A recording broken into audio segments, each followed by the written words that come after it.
hoy asume lo que venga, sea para bien o todo mal.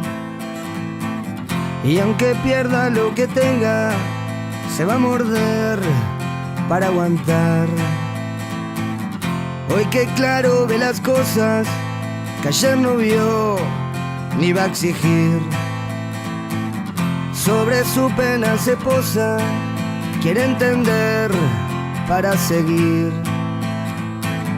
Llega la batalla y contra él estalla. Algún día va a escampar. Y como sale de esta, quiere la respuesta. Sabe que no es escapar.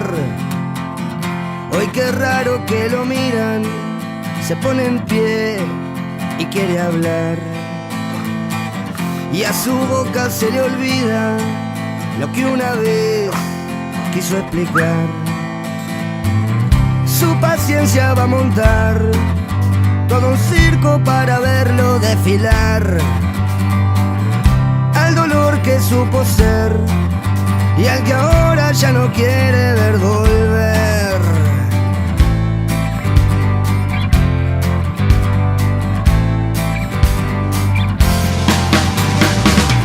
Hoy se siente satisfecho, aunque aquel rol no exista más. Para vida con su pecho y su canción vuelve a sonar. Hoy recibe los aplausos, supo ser sal y también miel. Y conecta con sus pasos, que resbalar no cae bien. Terminó su guerra, los pies en la tierra y su mano un corazón. Su pensar tranquilo, su pena un olvido y su alma una pasión.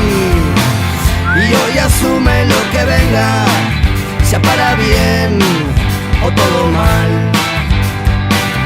Y aunque pierda lo que tenga, se va a morder para aguantar.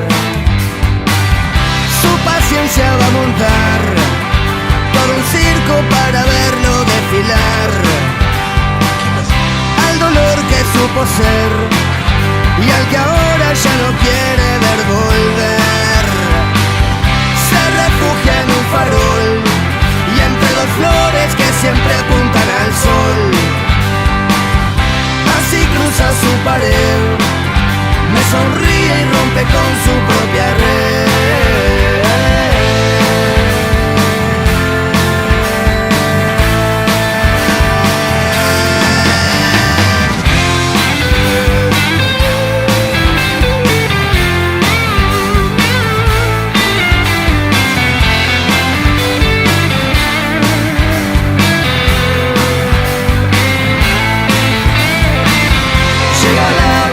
Y contra él estalla, algún día va a escapar.